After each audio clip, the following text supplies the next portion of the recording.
नमस्कार दोस्तों, मैं हूं आपका दोस्त अशोक। अपने YouTube चैनल अशोका हिंदुस्तानी पर आपका बहुत बहुत स्वागत करता हूं। आज हमारा टॉपिक है राजस्थान की वास्तुकला, मंदिर, किले और महल के बारे में। RPC first grade, second grade सभी में समान रूप से उपयोगी है, पर फर्स्ट पेपर में ये सिलेबस में अच्छी तरह दे रखा है। तो बिना कुछ देरी के टॉपिक को शुरुआत करते हैं। हम जो क्वेश्चन पढ़ रहे हैं वो आरपीसी में या किसी अन्य एग्जाम्स के अंदर जो क्वेश्चन पूछे गए हैं उन्हीं को हमने शामिल किया है, और ये साथ में बताया है कि कौन सा क्वेश्चन है वो कौन से एग्जाम के अंदर आया है। तो बिना कुछ देरी के शुरुआत करते हैं मित्रों। पहला क्वेश्चन अपना है, राजस्थान के किस किले को गढ़ चिंतामणि या मयूर ध्वज गढ़ के नाम से भी जाना जाता है? ये आरएस परी 2013 में आया है। तो प्रत्येक क्वेश्चन को मैं नहीं बताऊंगा, पर इसमें लिखा है, आप खुद देख सकते हो कि कौन सा क्वेश्चन है वो कौन से एग्जाम के अंदर आया, व्याख्या सहित पढ़ेंगे। तो राजस्थान के किस किले को गढ़ चिंतामणि या मयूर ध्वजगढ़ के नाम से भी जाना जाता है? तो आंसर सही क्या हो जाएगा? मेहरानगढ़ दुर्ग, जो जोधपुर में है। क्या इसको मेहरानगढ़ दुर्ग को गढ़ चिंतामणि भी कहते हैं और मयूर ध्वजगढ़ भी कहते हैं। मेहरानगढ़ दुर्ग की आकृति मयूर यानी मोर के समान होने के कारण इसे मयूर ध्वजगढ़ कहते हैं। इसकी मजबूत स्थिति के कारण इसे गढ़ चिंतामणि कहा जाता है। इसका निर्माण है वो राव जोधा ने 1459 ईस्वी में करवाया था। तो मेहरानगढ़ दुर्ग जो कि चिड़ियाटूप पहाड़ी पर स्थित है, 1459 ईस्वी में राव जोधा ने करवाया था। और इसकी आकृति कैसी है? मोर के समान है, इसलिए मयूर ध्वजगढ़ कहते हैं। और यह बहुत मजबूत है, इसलिए गढ़ चिंतामणि भी कहते हैं। आगे है क्वेश्चन नंबर 2, विजय स्तंभ यानी चित्तौड़गढ़ में जो है कि वास्तुकार मुख्य शिल्पी कौन थे? तो ये क्या थे? जेता थे। जो चित्तौड़गढ़ के अंदर विजय स्तंभ है जिसका राणा कुंभा ने निर्माण करवाया था, उसके वास्तुकार या मुख्य शिल्पी कौन है? ये बहुत बार पूछा जाता है। ये सेकंड ग्रेड 2018 में पूछा गया प्रश्न है कि जेता ने करवाया था। विजय स्तंभ जो चित्तौड़गढ़ के अंदर है, वास्तुकार कौन है? जेता। सॉरी मित्रों। विजय स्तंभ राणा कुंभा द्वारा निर्मित के मुख्य शिल्पी जेता थे और इनके पुत्र नापा, पुंजा, पोमा भी सहयोगी थे। ये इसे हिंदू देवी देवताओं का अजायब घर भी कहते हैं, याद रखना। ऐसा भी पूछा जाता है कभी कभी ऑप्शन में दे देता क्या कि ये ना नापा, पुंजा, पोमा ये किससे संबंधित है? तो ये भी आपको याद रखना है किससे संबंधित है। ये इसी विजय स्तंभ से संबंधित है। मुख्य शिल्पी कौन थे? जेता थे। सहयोगी कौन थे? नापा, पुंजा और पोमा थे। आगे क्वेश्चन है, कटारगढ़ किस दुर्ग का आंतरिक भाग है जिसे मेवाड़ की आंख भी कहते हैं? एलडीसी 2016 में आया था। क्या कटारगढ़ दुर्ग किस दुर्ग का आंतरिक भाग है? मेवाड़ की आंख भी कहलाता है कटारगढ़ दुर्ग। ये कुंभलगढ़ में है। अभी राजसमंद के अंदर कुंभलगढ़ दुर्ग है, और कुंभलगढ़ दुर्ग के अंदर एक और दुर्ग है जिसका नाम क्या है? कटारगढ़ है, जिसे मेवाड़ की आंख भी कहते हैं। तो कुंभलगढ़ दुर्ग के शीर्ष पर स्थित कटारगढ़ राणा कुंभा का निजी आवास था, जहां से मेवाड़ पर नजर रखी जा सकती थी। यहीं पर महाराणा प्रताप का जन्म हुआ था। याद रखना कि महाराणा प्रताप का जन्म कहाँ हुआ था? कुंभलगढ़ में हुआ था। यदि ऑप्शन में कटारगढ़ है ना, तो कटारगढ़ में हुआ था। कुंभलगढ़ के अंदर जो कटारगढ़ है वहां महाराणा प्रताप का जन्म हुआ था। किसके द्वारा निर्मित है? कुंभा के द्वारा निर्मित है मित्रों। आगे अपना क्वेश्चन है, मिठे शाह की दरगाह किस किले में स्थित है? मिठे शाह की दरगाह है ना, वो गागरोन दुर्ग है। ये कहाँ है? झालावाड़ में है। तो मिठे शाह की दरगाह गागरोन दुर्ग के अंदर है। संत हमीमुद्दीन चिश्ती मिठे शाह की दरगाह गागरोन झालावाड़ के जल दुर्ग में स्थित है। यह राजस्थान का एकमात्र जल दुर्ग है जो सीधे चट्टान पर स्थित है। यानी राजस्थान का एकमात्र जल दुर्ग है ये। क्यों? क्योंकि दोनों नदियां है इसके, है ना। आगे है, एकलिंग जी मंदिर उदयपुर का निर्माण किस शैली में हुआ है? तो यह है महामारू या गुर्जर प्रतिहार शैली। महामारू या गुर्जर प्रतिहार शैली। जो एकलिंग जी का मंदिर है ना उदयपुर में, वो किस शैली में निर्मित है? महामारू शैली या गुर्जर प्रतिहार शैली में निर्मित है। कैलाशपुरी उदयपुर में स्थित एकलिंग जी मंदिर बप्पा रावल द्वारा निर्मित है। महामारू या गुर्जर प्रतिहार शैली का उत्कृष्ट उदाहरण है। यह मेवाड़ के शासकों के कुल देवता थे। एकलिंग जी कौन थे? मेवाड़ के शासकों के कुल देवता थे। जहाँ पर क्या है कि बप्पा रावल बकरियां चराते थे। ये कहानी आपने सुनी होगी ना, टाइम खराब नहीं करेंगे अपन। किस दुर्ग के बारे में अबुल फजल ने कहा था, अन्य सब दुर्ग नंगे हैं जबकि यह दुर्ग बख्तर बंद है? तो रणथंभौर दुर्ग के लिए कहा था। रणथंभौर दुर्ग कहाँ है? सवाई माधोपुर में है। तो अबुल फजल ने कहा था, याद रखना, अबुल फजल ने को ये जो रणथंभौर दुर्ग है ना उसके लिए कहा था कि अन्य सब दुर्ग तो नंगे हैं और यह बख्तरबंद है, यानी चारों तरफ है इसके झाड़ियाँ और सब कुछ है। तो रणथंभौर दुर्ग घनी पहाड़ियों सघन वनों से घिरा है, इसलिए अबुल फजल ने इसकी प्राकृतिक सुरक्षा को देखकर इसे बख्तरबंद कहा था। आगे अपना क्वेश्चन है, जैसलमेर दुर्ग सोनारगढ़ भी कहते हैं जिसे, किस पहाड़ी पर स्थित है? ये है त्रिकुट पहाड़ी पर स्थित है। जैसलमेर दुर्ग है जिसे सोनारगढ़ भी कहते हैं क्योंकि सोने की तरह चमकता है ये, तो सोनारगढ़ कहते हैं, त्रिकुट पहाड़ी पर है। जैसलमेर दुर्ग त्रिकुट पहाड़ी पर स्थित है जिसके कारण इसकी आकृति त्रिकोणीय लगती है। यह बिना चुनने के केवल पत्थर पर पत्थर रखकर निर्मित है, यानी इसमें चुनने का प्रयोग नहीं किया गया। अपन सोचें तो इसमें सीमेंट का प्रयोग नहीं किया है, केवल पत्थर पर पत्थर रख करके यह दुर्ग बनाया गया है। तो जैसलमेर दुर्ग जिसे सोनारगढ़ भी कहते हैं कौन सी पहाड़ी पर है? त्रिकुट पहाड़ी पर है। जयपुर के सिटी पैलेस जिसे चंद्र महल भी कहते हैं, वास्तुकार कौन थे? तो विद्याधर भट्टाचार्य थे। जयपुर के सिटी पैलेस के वास्तुकार कौन है? विद्याधर भट्टाचार्य। सिटी पैलेस का निर्माण सवाई जय सिंह ने करवाया था। और जयपुर शहर की योजना और सिटी पैलेस का वास्तुकार कौन है? ये भी पूछा जाता है कि जयपुर शहर की योजना किसने बनाई थी? तो विद्याधर भट्टाचार्य ने बनाई थी। सिटी पैलेस के वास्तुकार कौन है? विद्याधर भट्टाचार्य। हवा महल जो जयपुर में है का निर्माण किस वर्ष हुआ था? तो 1799 ईस्वी में हुआ था मित्रों। हवा महल का निर्माण है वो किस वर्ष हुआ? 1799 में। हवा महल का निर्माण सवाई प्रताप सिंह ने 1799 ईस्वी में करवाया ताकि रानियां व राजरानी की महिलाएं बाहर के समारोह जैसे गणगौर देख सके, यानी बाहर का नज़ारा है वो अंदर बैठी बैठी महिलाएं देख सके। इसके लिए सवाई प्रताप सिंह ने 1799 में हवा महल बनवाया था। भीलवाड़ा के जैन मंदिर सोई किस स्थापत्य शैली के लिए प्रसिद्ध है? तो ये है मारू गुर्जर या सोमपुर शैली के लिए। भीलवाड़ा जो सिरोही के अंदर है वहाँ जैन मंदिर है और किस शैली के अंदर निर्मित है? ये है मारू गुर्जर या सोमपुर शैली। भीलवाड़ा के मंदिर मारू गुर्जर सोमपुर शैली में बने हैं जो सफ़ेद संगमरमर की महीन नक्काशी जैसे जैन वास्तुकला के लिए विश्व प्रसिद्ध है। मित्रों याद रखना, ये क्वेश्चन आपको याद कब होंगे, याद कब रहेंगे? जब आपका माइंड कॉन्सेंट्रेट रहेगा। यदि आपका ध्यान एकाग्र है तो बिल्कुल मैं आपको जो पढ़ा रहा हूँ वो सेम टू सेम आपको याद रहेगा। किसी किसी के याद नहीं रहे तो आप रिपीट करके भी इसको सुन सकते हो। तो भीलवाड़ा के जैन मंदिर मारू गुर्जर शैली में है ना, और ये सफ़ेद और संगमरमर की महीन नक्काशी के लिए विश्व प्रसिद्ध है, यानी सफ़ेद संगमरमर की बहुत ही अच्छी कारीगरी की गई है वहाँ पर। नवलखा दरवाज़ा किस किले का मुख्य प्रवेश द्वार है? तो ये है रणथंभौर दुर्ग। रणथंभौर दुर्ग का जो मुख्य प्रवेश द्वार है ना उसे क्या कहते हैं? नवलखा दरवाज़ा कहते हैं।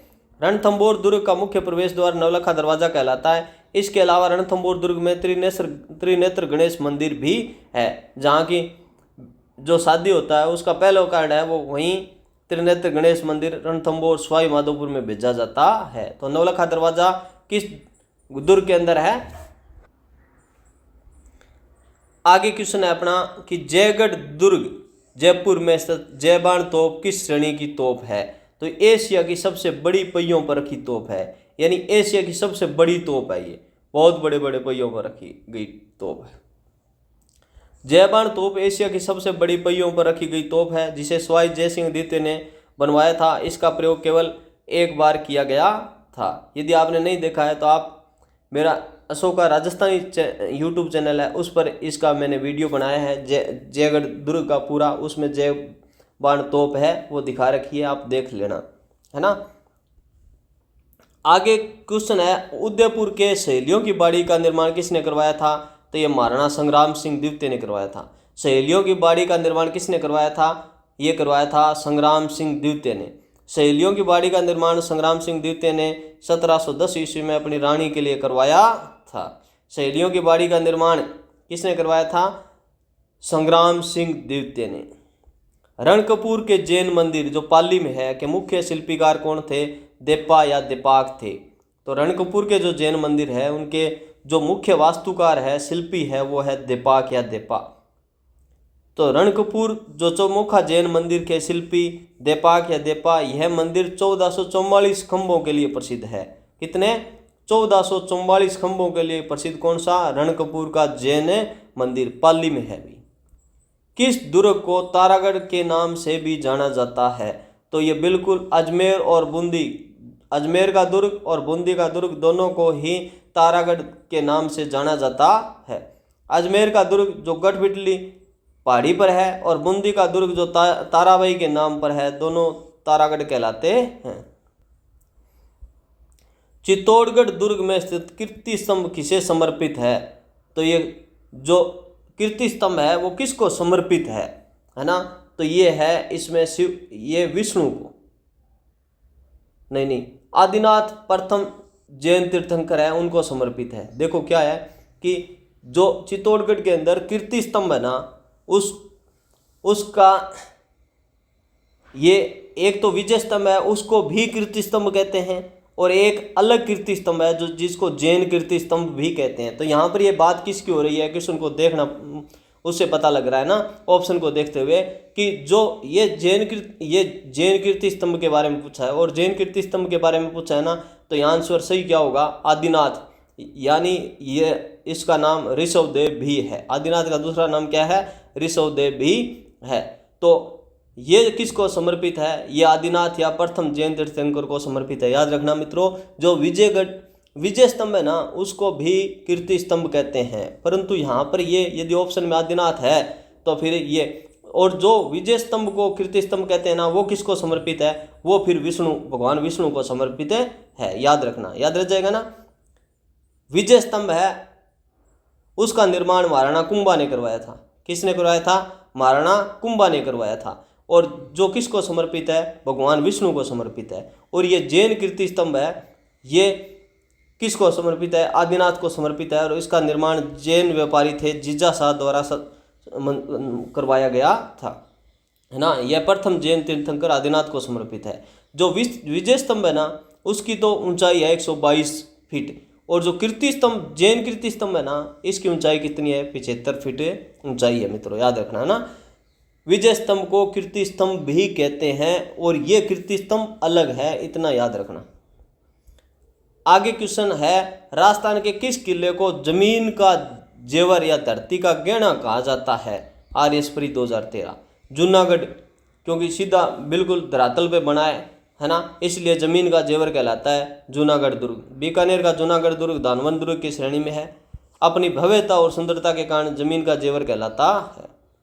आमेर दुर्ग जयपुर में स्थित दीवाने आम का निर्माण किसने करवाया था? तो ये करवाया था मिर्जा राजा जय सिंह ने।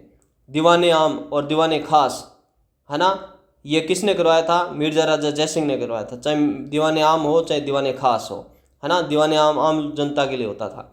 तो दीवाने आम जन साधारण के लिए दरबार का निर्माण मिर्जा राजा जय सिंह ने 1639 ईस्वी में करवाया था। ये भी आप जा करके अशोका राजस्थानी पे देख सकते हो, वीडियो दिखाया गया है ना, शीश महल और सब। जगनिवास महल और जगमंदिर महल किस झील में स्थित है? ये पिछोला झील उदयपुर में है। जगनिवास महल और जगमंदिर महल, जगनिवास महल और जगमंदिर महल किस झील में स्थित है?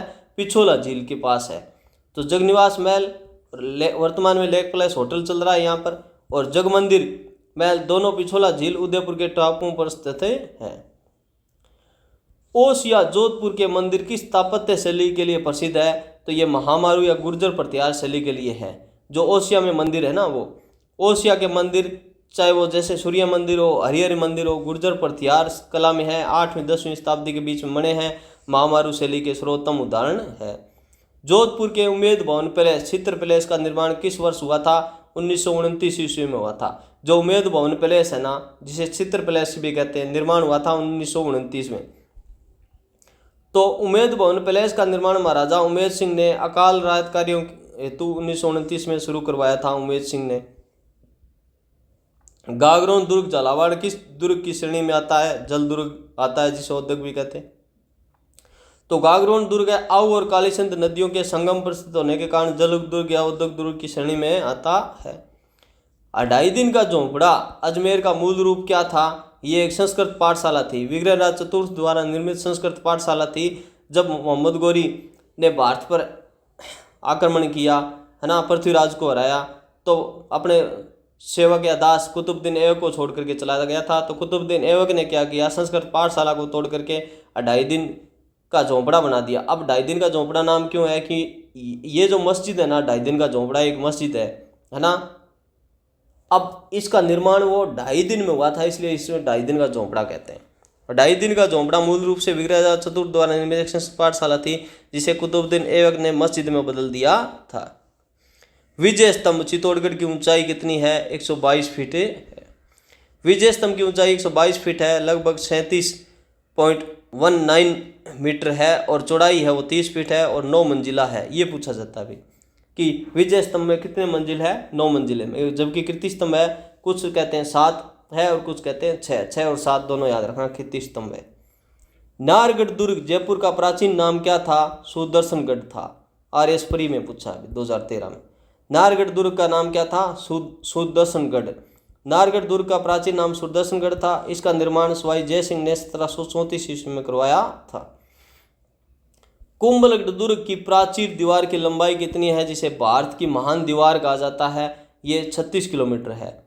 आरपीसी एलडीसी 2018 में पूछा था, और एक बार राजस्थान पुलिस में भी ये क्वेश्चन पूछा था। क्या कुंभलगढ़ दुर्ग की प्राचीर है ना, उसकी लंबाई कितनी है? तो 36 किलोमीटर है। कुंभलगढ़ दुर्ग राजसमंद के अंदर है कि दीवार की लंबाई 36 किलोमीटर है। यह इतनी चौड़ी है कि इस पर 4 घोड़े एक साथ चल सकते हैं। लोहागढ़ दुर्ग भरतपुर की सबसे बड़ी विशेषता क्या है? यह मिट्टी से निर्मित है और इसे कोई जीत नहीं सका, यानी अजयगढ़ दुर्ग भी इसको कहते हैं। लोहागढ़ दुर्ग मिट्टी की मोटी दीवारों से बना है, जिस पर तोपों के गोले भी बेअसर रहते थे, इसलिए अवैध दुर्ग कहा जाता है। इसका निर्माण महाराजा सूरजमल ने करवाया था। उदयपुर के जगमंदिर महल में किस मुगल शासक ने शरण ली थी? तो ये शाहजहां ने ली थी, जिसे खुर्रम भी कहते हैं। शाहजहां या खुर्रम ने जगमंदिर महल में, मुगल बादशाह शाहजहां उस समय राजकुमार खुर्रम ने अपने पिता जहांगीर से विद्रोह के समय 1623 में जगमंदिर महल में शरण ली थी, और यहाँ पर अंग्रेजों ने भी 1857 की क्रांति में शरण ली थी। मित्रों, किस किले के प्रवेश द्वार पर जयमल और फत्ता की गजारूढ़ हाथी पर सवार मूर्तियां स्थित है? तो ये जूनागढ़ दुर्ग बीकानेर में है ना, वहाँ पर है। जूनागढ़ दुर्ग बीकानेर के मुख्य प्रवेश द्वार पर महाराजा राय सिंह ने चित्तौड़गढ़ के तीसरे शाके 1468 ईस्वी में वीर जयमल और फत्ता की गजारूढ़ यानी हाथी पर सवार मूर्तियां सहित मूर्तियां हैं, वहाँ पर हाथी पर सवार मूर्तियां हैं जयमल और फत्ता की। बूंदी में स्थित तारागढ़ दुर्ग की कौन सी प्रसिद्ध तोप रखी गई है? गर्भ गुंजन है, वो बूंदी के तारागढ़ के अंदर है भाई। तारागढ़ दुर्ग बूंदी में स्थित गर्भ गुंजन तोप अपनी भीषण गर्जना के लिए प्रसिद्ध थी, जिसके कारण गर्भवती महिलाएं बहुत भयभीत रहती थी। गर्भ गुंजन इसका नाम है। क्या? गर्भ गुंजन तोप, यानी गर्भपात होने का डर रहता था, इसलिए गर्भ गुंजन नाम है इसका। हवा महल जयपुर का आकार किस देवता के मुकुट के जैसा है? श्री कृष्ण के जो मुकुट थे उनके समान है। हवा महल का आकार है वो भगवान कृष्ण के मुकुट के जैसा है, क्योंकि इसके निर्माता स्वाई प्रताप सिंह स्वयं कृष्ण के भक्त थे।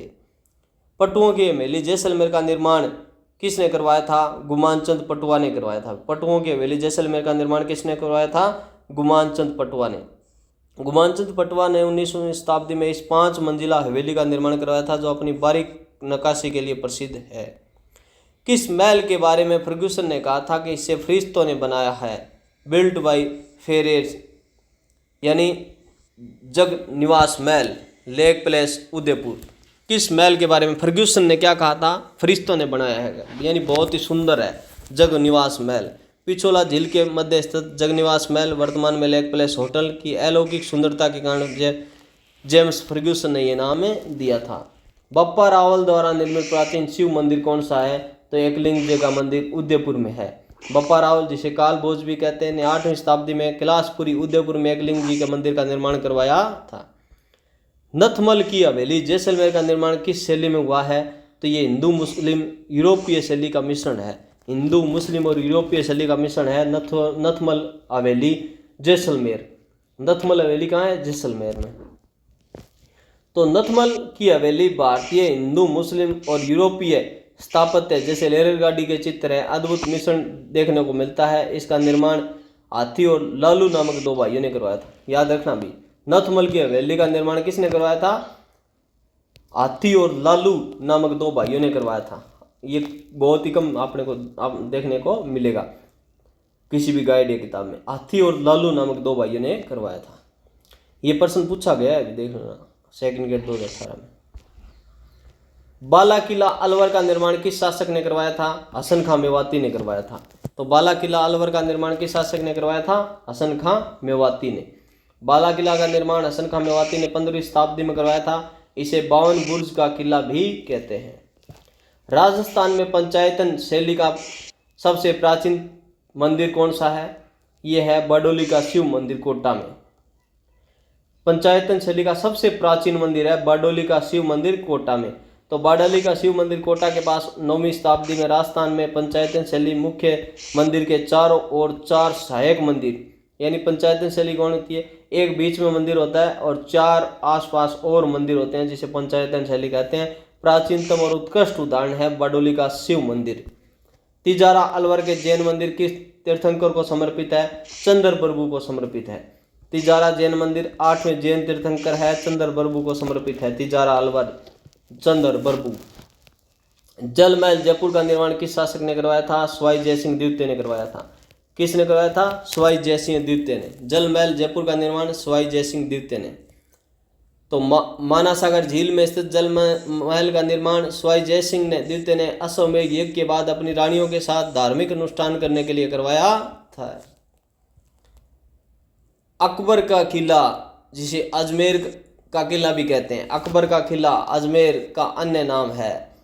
सर थॉमस रो ने जहांगीर से मुलाकात की थी, जहां पर मैगजीन दुर्ग या दौलत खाना भी कहते हैं। अकबर के किले का जो अजमेर के अंदर है, दूसरा नाम क्या है? मैगजीन दुर्ग या दौलत खाना। अकबर का किला दौलत खाना, मैगजीन दुर्ग शस्त्रागार के नाम से जाना जाता था। यहाँ पर सर थॉमस रो ने 1616 में जहांगीर से मुलाकातें की थी, व्यापार के बारे में मुलाकात की थी। मूसी महारानी की छतरी अलवर में कितने खंभों पर है? 80 खंभों की छतरी है मूसी महारानी अलवर में। 80 खंभों वाली यह छतरी महाराजा बख्तावर सिंह और उनकी पासवान मूसी महारानी की स्मृति में विनय सिंह ने 1815 ईस्वी में बनाई थी। कब बनाई थी? विनय सिंह ने 1815 में। किस दुर्ग को किलेदारों का किला, रहस्यमय किला कहा जाता है, जो कभी मुगल अधीन रहा था? बाला किला अलवर का। बाला किला है अलवर का, उसे क्या कहते हैं? किलेदारों का किला या रहस्यमय किला। बाला किला अलवर का इतिहास कई शासकों और किलेदारों के अधीन रहा है, इसलिए इसे किलेदारों का किला कहा जाता है। सज्जनगढ़ पैलेस जो उदयपुर में है, जिसे मानसून पैलेस भी कहते हैं, का निर्माण किस झील के पास हुआ था? फतेह सागर झील के पास। सज्जनगढ़ पैलेस जो उदयपुर में है, किस झील के किनारे है? फतेह सागर झील के किनारे। तो सज्जनगढ़ पैलेस महाराणा सज्जन सिंह द्वारा निर्मित फतेह सागर झील के पश्चिमी किनारे पर बांस दर्रा पहाड़ी पर स्थित है, जिसे मानसून पैलेस भी कहते हैं। कौन सी पहाड़ी पर है? बांस दर्रा पहाड़ी। बर्मा मंदिर पुष्कर किस स्थापत्य शैली में निर्मित है? नागर शैली में है।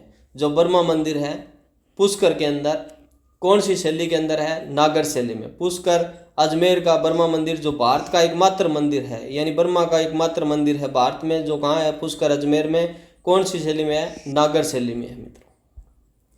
किस दुर्ग के बारे में कर्नल जेम्स टोड ने कहा था? यह दुर्ग इतना बुलंद यानी इतनी ऊंचाई पर है कि ऊपर देखने से सिर की पगड़ी है वो नीचे गिर जाती है, यानी ऊपर मुंह करके देखते हैं सिर की पगड़ी नीचे गिर जाती है। ऐसा कौन सा दुर्ग है? कुंभलगढ़ दुर्ग है, जो राजसमंद में। किसने कहा था? कर्नल जेम्स टोड ने कहा था, याद रखना मित्रों। कुंभलगढ़ दुर्ग की ऊंचाई और मजबूत परकोटे के कारण कर्नल जेम्स टोड ने बात कही थी। लालगढ़ पैलेस बीकानेर का निर्माण किस शासक ने करवाया था? महाराजा गंगा सिंह ने। तो लालगढ़ पैलेस का निर्माण महाराजा गंगा सिंह ने अपने पिता लाल सिंह की स्मृति में करवाया था। बीकानेर के जूनागढ़ की दुर्ग की प्राचीर दीवार को क्या कहा जाता है? कमरकोट या प्रकोटा। जूनागढ़ दुर्ग की मजबूत और विशाल प्राचीर को स्थानीय भाषा में प्रकोटा या कमरकोट कहा जाता है। डिगभरपुर के जल महलों का निर्माण किस शासक ने करवाया था? तो यह सूरजमल ने करवाया था। जल महलों का निर्माण डिगभरपुर का सूरजमल ने। डिग के भव्य जल महलों का निर्माण सूरजमल ने करवाया था। ग्रीष्मकालीन विश्राम के लिए करवाया था। सुनहरी कोठी टोंक किस नवाब द्वारा निर्मित थी, जो अपनी कांच की नक्काशी के लिए प्रसिद्ध है? नवाब इब्राहिम अली खान। सुनहरी कोठी कहाँ पर है? टोंक में। किस नवाब द्वारा निर्मित थी? तो नवाब कौन थे?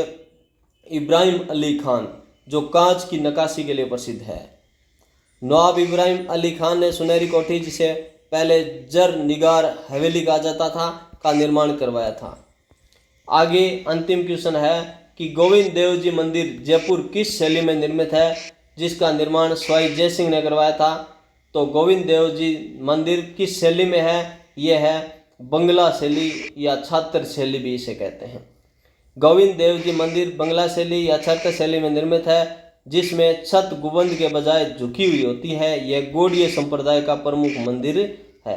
तो इस प्रकार मित्रों, आज बहुत आगे रखेंगे तो बहुत बड़ा वीडियो हो जाएगा। आज हम यही समाप्त करते हैं, और इसके ऊपर कम से कम 500 क्वेश्चन मेरे पास है। मैं आपको कर्म से पढ़ाता रहूँगा। प्लीज़ दोस्तों, यदि आपको ये चैनल अच्छा लगता है तो लाइक करो, शेयर करो, अपने दोस्तों के साथ शेयर करो, है ना। आप व्हाट्सएप ग्रुप्स के अंदर शेयर करो, फेसबुक चलाते हो तो फेसबुक के अंदर जो एजुकेशन से संबंधित जो ग्रुप है उनमें शेयर करो।